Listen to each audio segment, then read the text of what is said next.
যারা করতে পারেন না বা যারা বিগিনার্স রয়েছে অনেকেই আমাকে জানিয়েছে আমি এই পশ্চারটা করতে পারছি না, কীভাবে করব। তো এর ক্ষেত্রে দুটো জিনিস রয়েছে, এক হচ্ছে ব্যাক বেন্ডিং আর একটা হচ্ছে শোল্ডার মোবিলিটি। তো এই দুটো জিনিস তোমাদের সবসময় খেয়াল রাখতে হবে। তো তার জন্য তোমাকে ব্যাক বেন্ডিং বাড়াতে হবে আর একটা হচ্ছে শোল্ডার মোবিলিটিটাকে ইনক্রিজ করতে হবে। ঠিক আছে, তো এই দুটো জিনিস মাথায় রাখতে হবে। তার জন্য তুমি কি কি করতে পারো। প্রথম কথা হচ্ছে তুমি তারা একটা দেওয়ালের সামনে প্র্যাকটিস করবে। দ্বিতীয়ত হচ্ছে শোল্ডার মোবিলিটি যাদের নেই তারা কিন্তু এই রোপটা নিয়ে নেবে। ঠিক আছে, এই রোপটা নিয়ে নেবে, তাতে প্র্যাকটিস করতে আরও ইজি হবে। তো আমি সবটাই জানিয়ে দিচ্ছি কীভাবে কি করতে হবে। তো দেখো, ফার্স্ট হচ্ছে ব্যাক বেন্ডিংটাকে বাড়ানোর জন্য ফার্স্ট আমরা দেওয়াল থেকে ঠিক 1 থেকে 2 বিঘা মাপের ডিস্টেন্সে দাঁড়াবো উষ্ট্রাসনের ভঙ্গিমাতে। অ্যান্ড সেখান থেকে পায়ের টো দুটো কিন্তু উঠে থাকবে।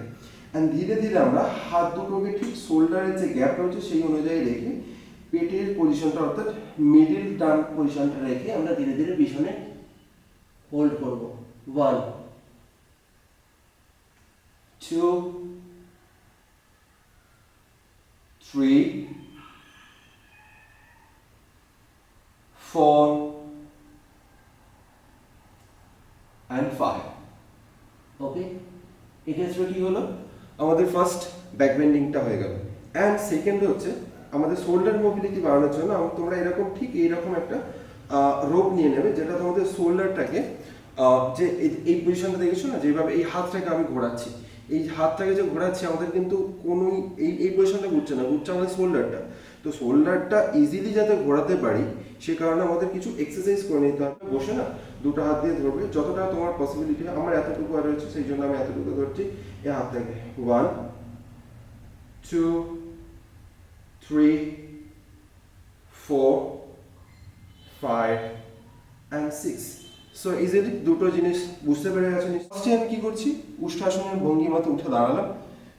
যে পাটা তোমার ফার্স্ট তুমি করতে চাইছো সেই পায়ের সঙ্গে রোপটাকে অ্যাটাচ করলে, করার পরে রোপটাকে ঠিক সামনের দিকে এইভাবে রাখবে। তাতে কি হবে, যখন পিছনে ভাবছো তখন ইজিলি তুমি এইভাবে ধরতে সুবিধা হবে তোমার।